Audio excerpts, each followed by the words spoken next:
Good morning, everybody.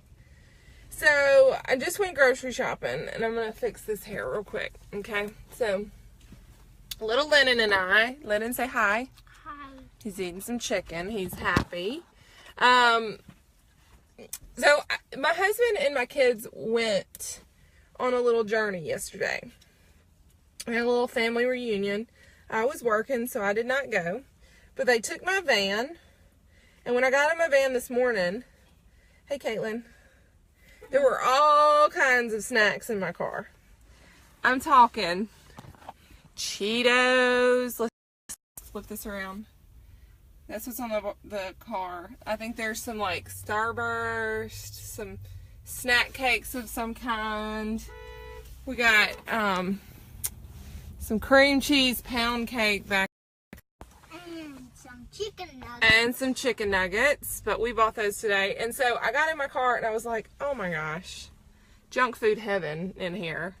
And so it reminded me, because I think when we adopt certain habits, it would be great if our family would adopt those too. But the reality is that our family isn't always going to be on board with the changes that we choose to make. And so this, and I used a very key word that is of the utmost important when we're talking about lifestyle changes, diet changes, and that is the element of choice. Guys, you always have a choice. Contrary to what you may believe, you have a choice. You're never forced to eat anything. You have a choice. You have a choice. And sometimes those choices have consequences, like if, you know, your cousins spent all this time fixing and making a meal and you didn't partake of it, there's a consequence that potentially you're going to hurt and offend them. That's the choice that you have to make. But when you're talking about stuff that you're going to ingest, put in your body, that's going to affect your long-term health. Are you okay? Let's eat slowly, please. Okay? Okay, let's don't eat any more for right now. Okay? That's enough for right now. I'm still hungry. He's so funny, y'all. He told me earlier on the way here. He just looked out the window. He didn't tell me, he was talking to himself. We passed by McDonald's and he says, how could I drive to McDonald's? Oh, I bet my Jeep could take me there. And I just saw in his little head this image of him driving to McDonald's in his little battery-powered Jeep that he has. I thought that was really cute. Can you imagine if you pulled up to the drive-thru what they would say? It'd be super cute.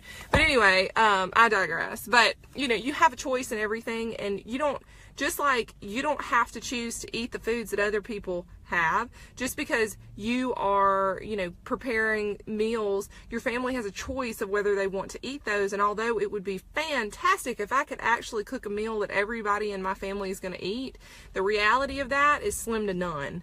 Somebody's going to be disappointed. Somebody's not going to be happy. And I'm not a short order cook. So mama cooks one meal, and if you eat it, fantastic. If not, you're on your own. I used to be real hardlined. If you don't eat what I cook, then you're going to bed hungry. But I've kind of backed off of that because I'm tired. I'm just simply tired. I am a tired mom. But my point is, like, you would think, even with all the healthy stuff that I try to make available to my family, that my family would have adopted all those habits. But the reality is that they haven't. And that's their choice. It's my choice to eat the foods that I eat, and it's their choice to eat the foods that they eat. I try to control, especially for my kids. My husband is a grown man. If he chooses to eat chicken and broccoli, that's his choice. If he chooses not to, that's his choice. He's a grown man, and he's responsible for those decisions. It's not my place to judge. It's not my place to judge anybody for their choices, and I certainly hope that nothing that I have ever said on my channel would come across that I am judging anybody for their choices. I want you guys to make sound, healthy decisions for a lot of reasons, but my job is to simply make the information available so that you can make a healthier choice. A lot of lifestyle improvement comes from just simply being aware and being informed and being educated. This Starbucks Frappuccino, this unicorn Frappuccino, there's a lot of products out on the market that you probably have in your cabinets right now that you wouldn't give a second thought of the sugar contents of those. But the sugar frap, I think that's what we should call it. The unicorn Frappuccino is just in the limelight right now. And so, that's what that it's easy to pick on and it's easy to break down, but information is readily available so that you can make an educated choice. If every single product out on the market had something on there to broadcast how much sugar, fat, calories, you name it, was in there, we would make more educated choices, right? Oh, wait a minute. I think that's called a nutrition label. Guess what, guys? This information is easy to find. For the unicorn frappuccino, I went to the Starbucks website. Guess what? It's right there. It's not hard to find this stuff, but you have to be deliberate and you have to be intentional. And so if you're going to indulge, if you're going to be all end all, you're going to just YOLO it up and you're just going to eat like deep fried Oreos and I don't know, name it, pick your poison. But be educated about it. Just be aware of what you're choosing to put in your body, because ultimately that's what it boils down to.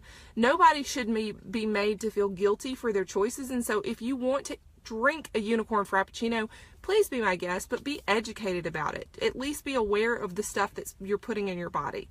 Now, all this said, all this considered, all these things that I've just shared with you about the element of choice as it pertains to lifestyle decisions for food and exercise, understand that over time, your habits can have a positive effect on your family. Just like bad influences can have a negative effect on your family. As hard as I try to stick to my diet, I'm surrounded by junk food. And so occasionally I indulge. I try my hardest to stay away from it, but it's there. And that's a negative consequence to having that stuff around me. I choose to try to fill up my grocery cart and thereby my cabinets and my refrigerator with healthy foods, because if those are available, I'm not going to go nuts on a bag of baby carrots. I'm just not. It's easy to eat those things in portion control. So that's why you want to keep those things in your house. One of the reasons anyway. But I just want, I think people beat themselves up and they feel like, why try? Because their spouse or their partner or their kids may give them a lot of grief for the foods that they're trying to cook and prepare for them and make available for them. And I just want to encourage you guys, it's okay. It's okay if your family doesn't eat the food that you cook. It's okay if they complain about it. They're going to complain about it. It's going to happen. It's just a necessary part of life. I could cook the crappiest food on earth and still somebody's going to find a complaint about it. I have made brownie protein pancakes, or not protein pancakes. They weren't protein. It wasn't even healthy. It was like a brownie batter pancake business. I had sprinkles and I had whipped cream on there, and you would have thought that I had just served up beets and chicken livers to my middle child, who was so upset that he cried about it, that I would dare make brownie batter pancakes. So my point is that somebody's always going to be unhappy, but you still have an element of choice. And if you are for a time having to prepare multiple meals for what you want to eat versus what your family will eat, you have to make those decisions and find some balance for yourself. But I try to prep all of my food for the week so that it's available for me, so I don't feel like I'm cooking 2 dinners, because the food that I eat is very different than my family's. Now, I try to make little tweaks to the food that they eat so that it's a little bit healthier version, but also I don't want to cause a riot or a coup and get uprooted and booted out of my house. So you have to, those are the choices that you have to make. You have to kind of find the balance. But understand that just because you decide to be jazzed and excited about a lifestyle change does not equal that your family is going to be excited and jazzed about it. They might in the short term, but in the long term, it's just, we've all been there. But just be encouraged that just because they don't like it now doesn't mean that they're always going to feel that way. I've been really impressed with my husband's changes that he's adopted over the years, simply because he hears this stuff all the time, and the foods that are available to him don't seem so scary when they're around him constantly. It may take him 5 years until he decides to try it, but eventually he will try it. So be encouraged, and just know you have a choice. You have a choice in the foods that you eat, and just because it's your choice does not mean that it has to be everybody's choice. That's really important to understand. It's really important. You always have a choice. Always. Always. Always. Forever and ever, amen. Having some church up in here. All right, well, we're going to go home and unload these groceries. Right, Lennon? Right. Right. I hope you guys have a great day. Do yourself some favor for the week and prep some stuff up, because when you get hungry, you get crazy and you don't make the best choices. So let's make it happen. All right. Have a great day. Peace and love. Oh, what'd you say? Have a great day. Have a great day. Bye.